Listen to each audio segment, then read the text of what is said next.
Hello, everybody. Welcome back to Yakkety Yak with James and Zack. I'm Zack. And I'm James, and I've decided to replace my beautiful visage with an entirely more attractive image this time. So here we go. The fact that you can see our faces means we're doing something different. And this time, James has already talked about his experience at the UK Nationals. I'm going to talk about my experience at the US Nationals. Origins 2018 was last weekend, and I just got back on Sunday. Still a little bit congested from the trip. But it's my first experience at Origins, my first experience at U.S. Nationals, and so we thought we'd talk a little bit about it. So starting with Friday. So Friday was the day before, and they were doing qualifiers for Nationals, and they were doing drafts. So first of all, the qualifiers, because they were different at the UK, and there was some sort of contention online. People were, what do the qualifier lists look like? And we were like, well, there's a bunch of them. We don't really know. So remind us what the So UK qualifiers were like. they were over 2 days, and I only went to the second one, and they were just like, if I recall, they were like regular Swiss, yeah, with no top cut. I don't know if it was 4 or 5 rounds. I think it was maybe four, but I'm not sure. And for every four people that were participating, there was one qualifying place. So if there were 16, there would be all qualifying places, and if there were 17, they rounded it up so there would Yeah. be five qualifying places. So like a WKO. Yes. Yeah. Yes. So ours were a little bit different, and they did this last year as well. And they seemed to like the idea, but they basically did these qualifier pods of 8. So as soon as they got 8 people interested, they would do a qualifier pod. It was best 2 out of 3, and then after the first round, the top 4 people got a random prize card. And then they did 3 rounds of Swiss. The person who got first place got a qualifier, and the person who got second place got half of a qualifier. So you could do multiple of them. You could do as many of them as you wanted. But if You had to pay each time. you had I to gather. pay each time, and it was like $12. It was not insignificant. Although if you got a prize, if you won the first round and you got a prize card, it was like kind of like paying $12 for a prize card, but you also kind of wanted that spot at nationals. So yeah, so I did one just for practice. I already had a qualifier. I figured I needed some practice against people who are trying to play at nationals level. I played my team just a little bit and not enough probably, and I thought I'd get a little bit of last minute practice in by doing that, and also just a chance at some prize cards because I wasn't sure if I was going to get any other ones, and so I did that. So I ended up winning my first game. I don't actually remember the team I was playing against, so I'm sorry. I think it was against Andy. Sorry, Andy, I don't have your team listed. I wasn't taking notes that day. Andy England, because he was there, Yes, right? yes, definitely. No, it's a different Andy actually. But I know the second game was against the Yakkety team, and I had put tech pieces on my team specifically. We'll talk about it in a second. And I managed to beat that team, and I was feeling pretty chuffed at that point, as you would say. And then Sure. I went into the third round playing against another Yakkety team, this one that had Elf Druid on it. And I was thinking, well, this guy doesn't have a qualifier. I have a qualifier. I'll, if I get an opportunity to win the game, I'll just hold off and I'll, let him win. But I kind of wanted to, make sure that I could actually win in the first place. And I did not get a choice in this game. I was not able to give him the win. He annihilated me instead. So that guy, Ryan, ended up getting into the top 8. We talked a little bit. He's only been playing Dice Masters for a couple of months, and he against his brother, I guess, exclusively. So he was still kind of asking rules questions, but he was being very, making sure that everything was good, and he was, very sort of, deferring to people and stuff. But a heck of a player, and took a game off of Michaela in the top 8, for his first showing at any kind of competitive Dice Masters event. Just amazing performance. So nothing to take away from him, but. I think he resurrected on turn 1, and I was like, okay, I got this, and it did not work out that way. So anyway, he's gonna get better. I think he is around the Detroit area, and they're gonna try and get him to join the Shark Tank. So anyway, so that one. I only did the one qualifier because I didn't really feel the need to spend $12 to do more of them because I already had the qualifier. I just wanted to And that was practice. three rounds of Swiss, Three was rounds, it? three rounds. But it was best 2 out of 3, so that was kind of interesting. So you got a couple rounds there. They also did a draft, and they were doing Tomb of Annihilation drafts. But because of the convention and I guess trying to get things going, they would do they would try to get enough people interested. They would do a draft. You would do a normal draft pack, double rainbow draft. But then after you got your team, you would just play one game against one person. They do the pairings kind of randomly, but then you played against that one person. Whoever won got a prize card. I think the person who didn't win got like a lower, like there was like the side event prize cards, and there were like the main event prize cards. And the main event ones were like the kind of more desirable ones. And I think that they got one from the other prize pool, but I can't remember exactly. But yeah, So you you just played spent one game, and then that was your whole draft. You got so to you, keep the you cards, and you got to drafted keep that. you drafted for as long as you played. Yeah, I think so. Yeah. Um, Weird. and I know people pulled some pretty good super rares. I don't. I think somebody might have gotten a staff in ours. We actually had an interesting draft pod just as like a quick side event that didn't have any Yantis in it whatsoever. Like no one drafted super Yanti, but also we had 0 Yanti dice because nobody got a common or uncommon as well, which I don't think I've ever seen in a Tomb of Annihilation draft. So uh, anyway, I thought that was kind of interesting. All right, so moving on to Saturday. That was basically all the dice rest I did. I kind of hung around and did some other looking at games and stuff. But moving on to Saturday. Saturday was the main event. So here is the team that I brought to Nationals. So I had Jubilee, Mimic, and Professor X. I had my kind of sidekick trifecta on there. So fielding sidekicks, getting your ramp in your turn, and getting damage for it. I had my control pieces. I had Madame Mask, because I was a little worried about when fielded, and I also had the removal to get rid of Shriek if she had already come out. I had Scarlet Witch and Shriek. Obviously, I had Zondala, the uncommon, specifically to go against Gold Dragon and Yanti Pureblood, and I think that was a good call. But I also had the uncommon morph. So this is the one that wins all the X-Men First Class draft, and I do mean all of them. Although maybe not in the new modern these days. So when fielded, choose a basic action card. When morph attacks, use the double burst version of its effect. And I was using that with Burning Hands. So Burning Hands is deal 1 damage to target character die or player for each different energy type you have in your reserve pool, and also deal an additional damage if you have a question mark. So up to 5 damage when you attack with morph if you have 1 of each type of energy in your reserve pool. And then not a ton of ways to use the energy, but I did have a couple of them. So basically, a way of dealing direct damage. Magic Missile may be a little bit more reliable because it just does 2 damage, but the Magic Missile Global was constantly being used against me when I was testing. James knows all about that. But pinging off my Shriek, pinging off my my defenders to get damage through, I felt like it was too much of a liability to bring, and so I didn't bring it. And I kind of had a couple of good games where it had done good damage for me, and so that I tried out. But my other action was Splinter's Teachings for the global. And because I had so many sidekicks and I was playing against a lot of dragons, I figured I'd use the dragon stats against them. So how did my games go? So I was taking notes here.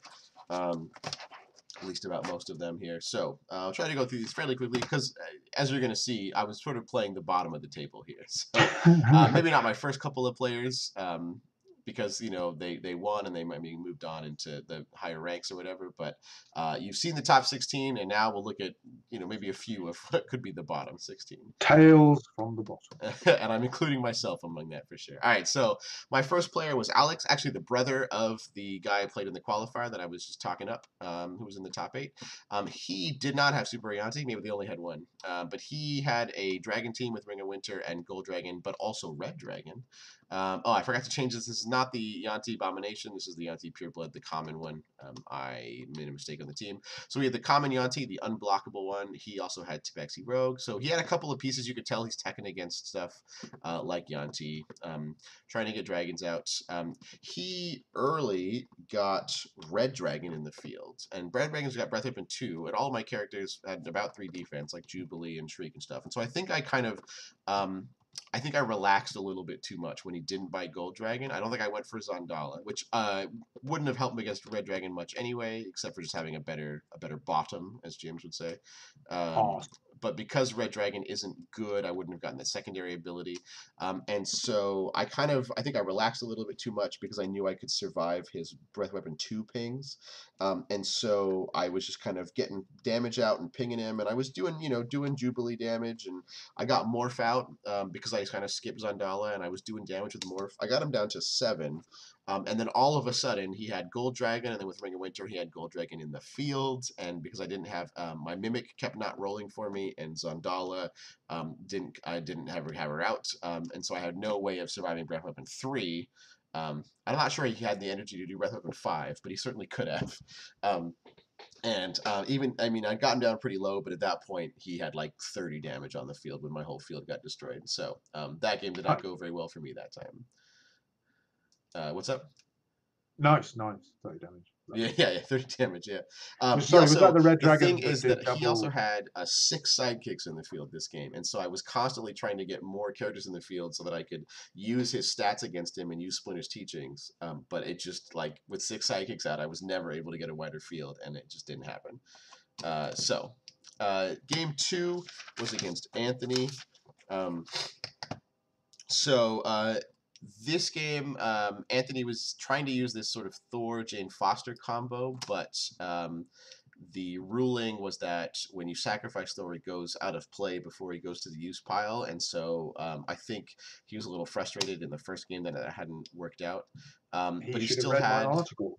Article number 2, the dice cycle. It's all laid out. Yeah, Sorry, well, Anthony. Keep going. so we had Ring of Winter and Gold Dragon, um, and obviously it's a really strong combo. He also had Doppelganger, which he was using a lot of.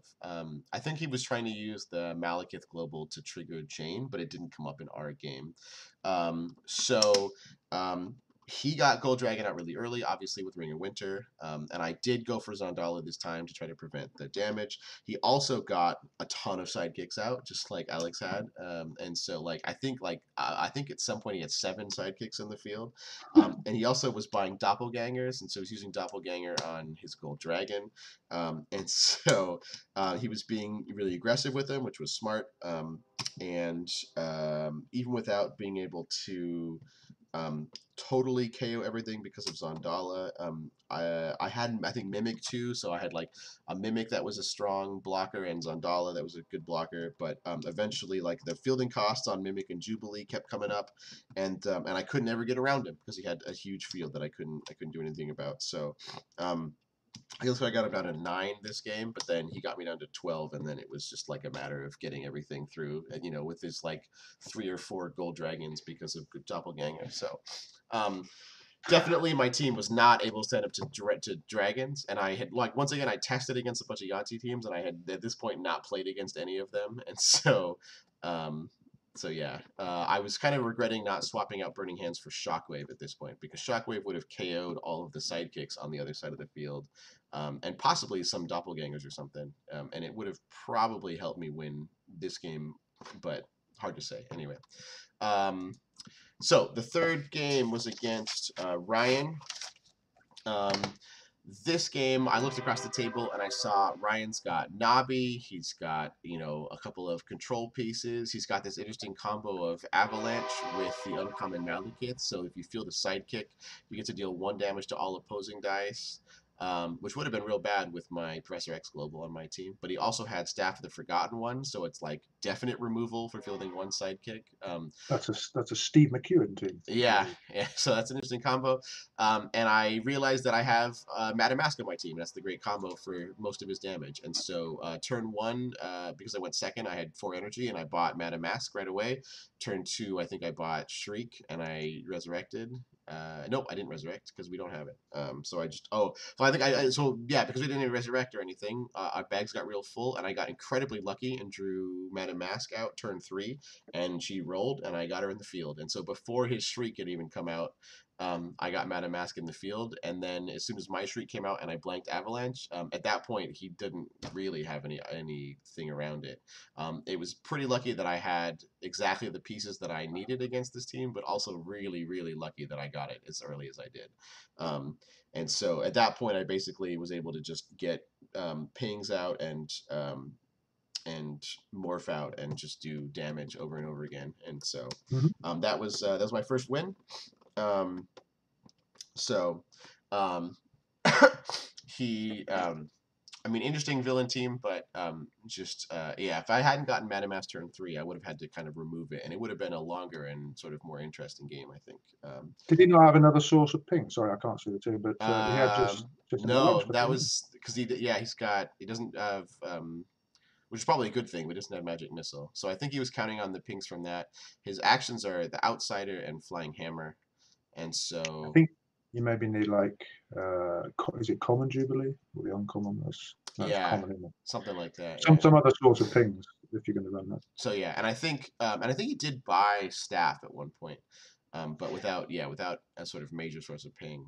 Um, and I think like like I said, yeah, probably rare that he played against a lot of Madame Mass that day, but I just happened to work out pretty well for me. Anyway, interesting team. Game 4 was against Melissa. Um, and so she had a very similar team to me. She had Jubilee. She had a couple other sources of damage. She had the uncommon Boom Boom, which does damage when you use global abilities each turn, which was very oppressive. And she also had Kitty Pryde, which can't be blocked when attacking alone. So she also had both Resurrection and Create Food and Water, so a couple different ways to refill the bag and Create Food and Water to get sidekicks out and stuff.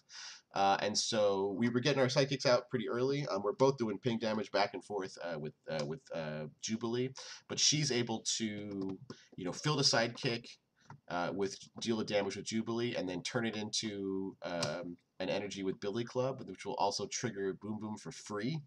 And then she can use that No, mask on my turn to deal me another 2 damage, and that was really gross. And very good. so, yeah, it was pretty good. That 2 combo was kind of responsible for most of her damage. And it was just like over and over again. I'm looking at my notes here, and it's just I'm like losing 1 damage, 1 damage, 1 damage, 1 damage. But it was remarkably quick.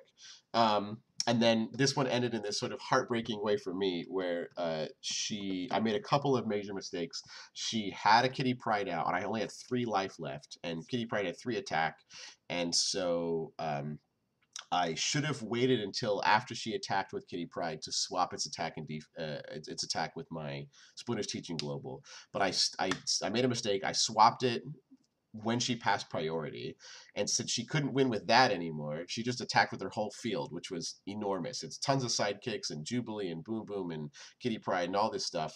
And I had a decent field on my own.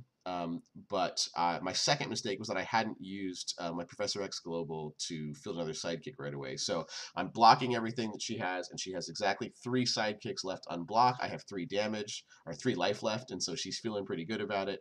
And which is probably why she attacked, because she probably did the counting ahead of time. So I should have fielded another sidekick with Professor X, but she had 3 sidekicks unblocked.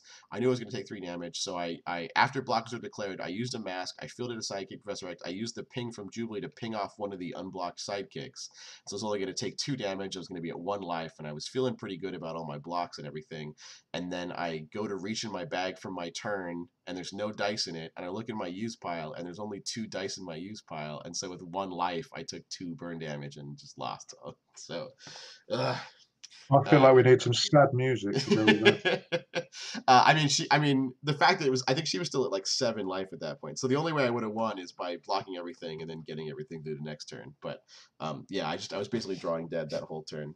Very quickly burned me down with their sort of double source there. But yeah, I definitely should have made better choices during the priority step in that one. So that could have gone either way, I think. But she got me for sure. And then the last game I played was against Michael. And I was starting to feel kind of frustrated at this point. I was 1-3. He also had a sidekick team. He had Jubilee. He had Professor X. He didn't have Mimic. He had Hulk on the team, which I don't think he bought. He had Green Devil Mask, which I also don't think he bought. So this one just kind of was a slog. We're kind of pinging each other back and forth, and it was taking forever. And I don't have a ton of notes about this. I think I was kind of frustrated at this point. The final life totals were I had 10 and he had 5, but because we got to turns and neither one of us was able to kill the other one, it was ended in a tie. Does your piece of paper have the words "Oh feck it" scrawled across it? No, it does have the word tie though. And then in the chaos of the final blocking, I accidentally stole one of his Jubilee and Shriek dice. And the Jubilee dice are kind of a dime a dozen, but the Shriek dice On are kind of harder to purpose. get their hands on. So, Out of Michael, if you see spite. this video, please contact me and I will get you your Shriek dice back in the mail. God damn it, I'm not going to bloody get through to the top 16. I'm going to steal someone's dice. It wasn't how it was. So, anyway, so that was it. So that was 5 rounds of Swiss. We had 58 players in nationals, and so we did 5 rounds of Swiss. And so at that point, I was 1-3-1. I did not make the top 16, and so my day was effectively over. And I went and did the Golden Age tournament. We're has-beens, Zach. Has-beens. Yeah. Neither one of us can make it to the top cut. Yeah, the former European champion and shocking. Hey, hang on, I'm still European champion. Current European champion for the first few more months at least. I mean, you still might get it, I guess. Yeah. No, so there's I'm that. not so sure about that. I remain the 2-time WKO winner and very bottom of the ladder at tops at nationals. But anyway, so I didn't have a ton of matches with my team. Ultimately, it was not the best team. I should not have played that team. But I was making mistakes. My opponents were making mistakes, and I felt like I could capitalize on them, but I just didn't have the pieces for it. So, what did you learn? Zach? What did I learn?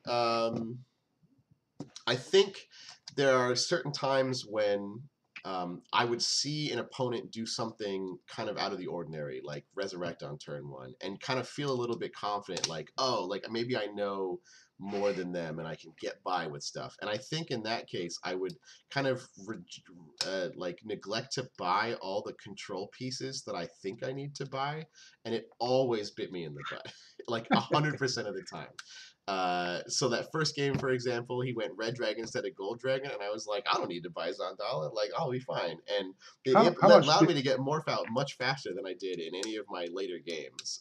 What was the cost of his Red Dragon? I don't know which one. It was a 7 cost, but with Ring of Winter, it was a 6 cost. But there's a legitimate line with the Dragon team. There's a legitimate line of resurrecting on turn 1 with the Dragon team, because you get 5 energy and then buy the Gold Dragon for 5 using the Ring of Winter Global, and then have it sitting in use. You've got 4 dice in your bag exactly, or something. You have the right number of dice in your bag basically to draw a Ring of Winter. I mean, that's okay. I mean, but he did it way before he bought Gold Dragon, and I think it was just like he had an extra energy, and he thought like I'll spend it instead of wasting 1 energy. Because I think he had 6 energy with Ring of Winter instead of 5, and so he's like, well, I'll buy that more expensive dragon. But ultimately, that Red Dragon with Breast Weapon 2 was just not nearly as much of a threat to me with all my 3 defense characters as Gold Dragon was, and so I think because of that, I just felt like a little bit cocky, and it just completely backfired on me, and I didn't buy all the control that I would have. Maybe he was simply lulling you into a false sense. I mean, yeah, you never know. Maybe he did it on purpose, right? So for me, I felt like over and over again, I kept thinking like, oh, like I can get by with not doing everything, and it never worked out for me. So be more humble. That was your takeaway. I'm definitely more humble now after getting stomped so bad. So that was kind of frustrating as kind of a lesson to learn. As far as my team goes, I hadn't gotten a ton of practice with it, but I was going back and forth about teams so much, mostly because I was having so much of a hard time beating your dragon team, and you had a dragon complex, and ironically, you lost to several dragons. And that's the thing.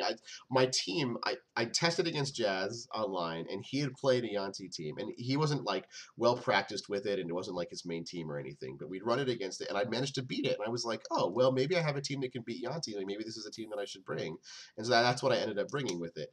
And then I beat another Yanti team at my qualifier, and I was kind of thinking like, well, maybe this is a real thing, right? Like I know not that like my team itself was not super fast or anything, and the morph damage is kind of inconsequential in reality, but basically just the idea of getting Zondala out and getting Shriek out, and I thought maybe maybe this is a real thing, and then I just never played a Yanti team. And my thinking is that they were all at the top of the table and I was at the bottom right off the bat because of dragons, but and my own misplays, to be fair. Yeah. No.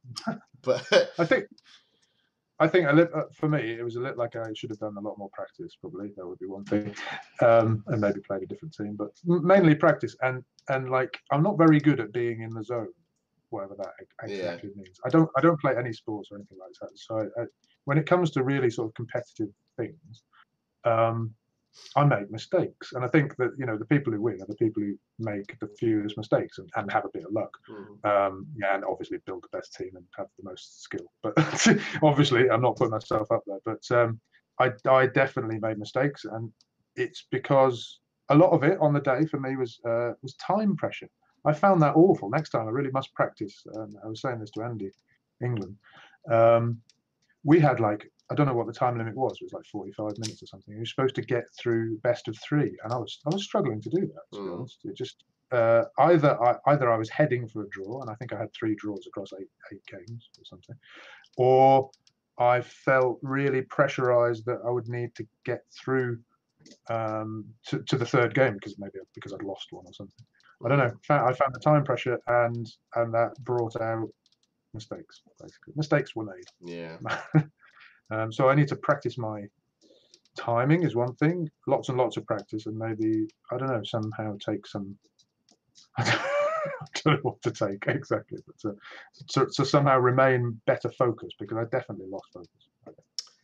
Yeah, I mean, this is the only major tournament I think where 100% of my testing had been online. I don't have a local scene really, and it's been a long time since I've been able to get down to the store that I usually play at, which is kind of far for me. And so all the playing I was playing against James, I played against Jazz online, I played against Ben Scott a lot, and I really appreciate everybody who was able to test with me and stay up late sometimes and do it. But I playing online, it's nice, it's convenient, I can do it in my house, but also I'm on my computer and there's all kinds of stuff going on in my other window, and totally about the being distracted part. It was not very good practice for being focused and in the zone a lot of the time. So yeah, maybe I just have a hard time with that in general. But yeah, so that was the bottom of the table there. Obviously, at that point, we had the top 16 cut, and the teams for that have already come out. I think DM Armada's got them listed. They might be on the Dice Coalition. I didn't see them. They are also on the Dice Coalition. Okay, yeah. And then there was the top 8 and the top 4. So in the... I haven't done the analysis on this yet. The top 8, I know for a fact, there were 6 Super Ayanti teams and 2 that weren't. And I believe I know Jazz was one of them, and he had a Nabi team. And what was the other one? Actually, I've got it right here. Within the top 8, there was a common one. No, that was Super Ayanti. That was Arch. Never mind. And then another control team. I think that might have also been a Nabi team then. Surely it must have been another Nabi. So yeah, so basically in the top 8 it was Nabi or Yanti. Pick your super rare poison. And then in the top 4 it was exclusively Yanti teams at that point. So we ended up with an all Yanti top 4, and then, although to be fair, there were little differences in the way people were playing. Some people had brought their own 1-cost actions. Some people didn't really bring 1-cost actions. Some people had Elf Druid as well, so they had a third attuner. In addition, everybody had Zondala. And so I know Michaela was running a Hulk variant where she was trying to sort of, attune back, but then if they were sort of pinging off their characters, they were taking Hulk damage. And so there were definitely a little bits of different flavor you could bring with your Yanti. Yeah, there was a bit of variety, but it's variety effectively within one team. It's not really what I would call satisfying, yeah, from a spectator or a participant point of view. absolutely no disrespect to anyone who played it, obviously. Hmm. They played it for a reason, and I'm sure they played it better than I ever would. Yeah. A lot of skill involved. In the final matches that were streamed, Yeah. as much as I could see of them, which was frankly very little. I almost went blind trying to watch them.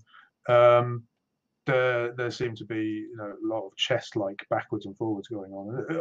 Clearly, a lot of skill going on, but just from a sort of global perspective, not enough variety for my liking, and I blame Super Ray Yankee Yeah. Yeah. For sure. squarely for that. Yeah, there was a Um, lot of debate. Well, not it was pretty much the community calling for a ban on Cube. I think after the last round of WKOs when it was all Yanti Cube, and you said Yankee. You said it should be. I was very vocal about Yanti being the problem, and I admit that with Cube not being banned but Yanti being banned, that basically everybody at nationals would have been running some kind of Cube team. I But think it turns out it was both. Really, that was the problem. yeah, I think it was a problem. I think we might have seen I mean, we would have seen a lot of cube teams, but you would have had to have something to activate cube. And I think we would have might have seen some interesting variation in that. Whether it was Mhm. infiltrate or, common Yanti or something else kind of out of nowhere. Jubilee dealing 3 damage for Psychic, that would have been a lot too. So I think there would have been other ways. There probably would have been a best way, and that probably would have been all of the top 8, just like it was this time. And so maybe, but I think the biggest letdown of all of this, as far as the variety, is that we already went through this, right? Like a couple of months ago, we were already tired of seeing Yanti Cube. I traded mine away because I was just so tired of thinking about it and playing it and testing against it, and I just didn't want to deal with it ever again.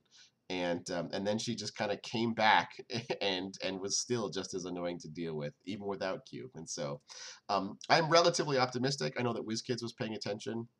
The WizKids rep that we were talking to did seem to be pretty aware that this was the one card that everybody was having to play with and against, and so by the time Worlds comes around, I can imagine that something will have been done about Yanti. And I'm people can get cynical about this, and we might talk a little bit more about WizKids. We'd be a little cynical ourselves, but I think something will happen with Yanti before Worlds. Whether it happens before Canadian nationals or Mexican nationals or European nationals, that's a little bit more up in the air because they're sooner, and I just don't think it's a priority for them. Yeah, yeah. What would you say to people? Okay, so we're saying don't like Super Rare Yanti because it reduces the variety in the meta. Basically, that's the logic. Either you're playing it or you don't have it, and you're trying to play against it, and it's all about it. I was just looking at the top team. The one other team apart from Jazz's Villain Control that was not Super Rare Yanti in the top 8, I think, was Michael H. Mm-hmm, mm-hmm. And he had a Dum Dum team. Oh, right. So Andy England, maybe I owe you an apology. Maybe Dum Dum. Maybe it does work. There weren't any Gold Dragons in the top 8. Well, maybe they were, but they were secondary. I think so. So what do you say to people who might say, well, if you take away Super Rare Yanti, if you ban that, it'll just be something else dominating the meta.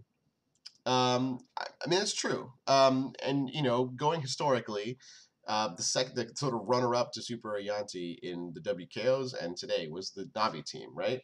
Navi's a pretty powerful card, but the thing about Navi is that there are specifically cards out there that already counter his effect, right? You've got when fielded effects, right? I mean, obviously Bishop can counter Yanti and Bishop can counter Navi, but it's just so hard to get to and easy to blank, right? But we're talking about cheap characters, right? There's Madame Mask. There's, I mean, not quite as cheap, but there's the Wonder Woman or whatever. But like when fielded effects, it's not about the cheap. Sorry, it's not about the cheapness.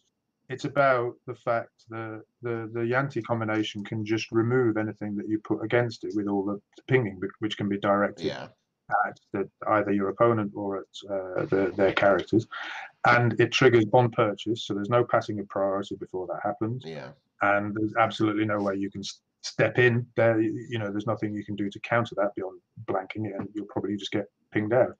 Yeah. Whereas with Nobby, you can. Yeah, you've got those 2 cards. You've got Madame Mask uncommon, and you've got Reflections, Wonder Woman. They're not cheap. They're 4 and 5, but kind of stop it dead, and they also, like, because the pinging damage is not built in, they stop the shriek blanking. They're much stronger counters to Nobby, I think, Mm. than anything which exists to stop Super Rare Yanti, Yeah. in my opinion. I know the KO King on the Doubleverse talks a lot about how there's like ways to prevent when fielded, but there's not a lot of ways to prevent when KO'd. Well, there's absolutely no ways to prevent when purchased. Um, and and the fact that there are so many easy ways to trigger it. I mean, even when you didn't bring one cost actions, there was that really clever way of using the cube to make actions cheaper that I know that Junior was using in the final.